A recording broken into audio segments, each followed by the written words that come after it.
येणाऱ्या काळात संपूर्ण महाराष्ट्रामध्ये स्थानिक स्वराज्य संस्थांच्या निवडणुका होणार आहेत आणि सर्व कार्यकर्ते पदाधिकारी आपापल्या परीने त्याकरता तयारी देखील करत आहेत.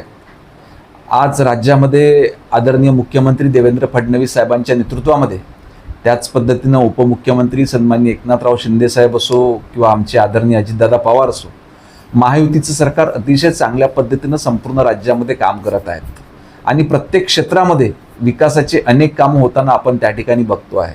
आणि मागच्या 7 ते 8 महिन्यामध्ये जे कामं झाले त्याच्यामुळे जनतेचा देखील पूर्णपणे विश्वास ह्या महाराष्ट्रामध्ये महायुती सरकारवर बसलेला आहे.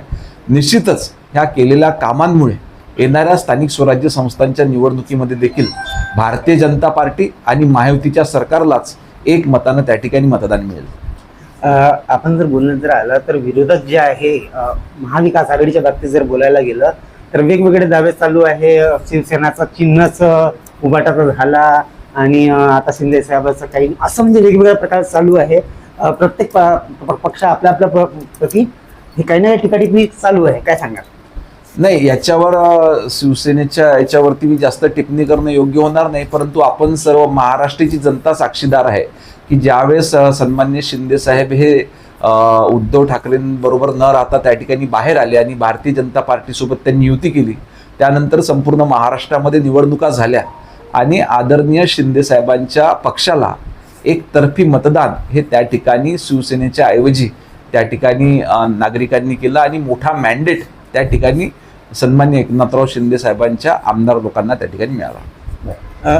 काय वाटतं सर, आता जे युती जी आहे निवडणूक जे होणार आहे ती युतीमध्येच राहून होणार आहे की वेगवेगळे सेपरेशन मध्ये होऊ शकते? काय वाटतं या संदर्भात तिन्ही पक्षाचे नेते एकत्रित बसतील आणि त्यावरती निर्णय घेतील. ओबीसीचा मुद्दा आरक्षणाचा सगळीकडे भडकलेला आहे, या बाबतीत काय बोलतात? ओबीसीकरिता ज्या ज्या मागण्या होत्या की ओबीसींच्या ज्या ज्या योजना होत्या त्या आदरणीय देवेंद्र फडणवीस साहेबांच्या नेतृत्वामध्ये महायुतीची सरकारने मोठ्या प्रमाणावर पूर्ण केलेला आहे. आपण जाणतो की महाराष्ट्रामध्ये यापूर्वी कधीही ओबीसींकरता स्वतंत्र मंत्रालय नव्हतं.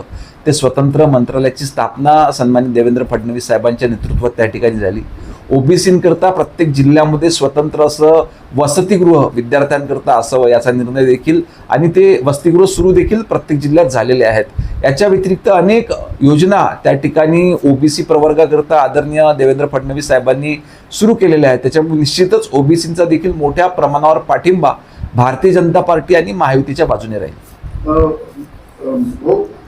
वोट चोरीचा मुद्दा हा खूप मोठा चाललेला आहे. विरोधक वोट चोरीच्या बद्दल आंदोलन करतात. खरंच वोट चोरी झालेली आहे काय सगळं?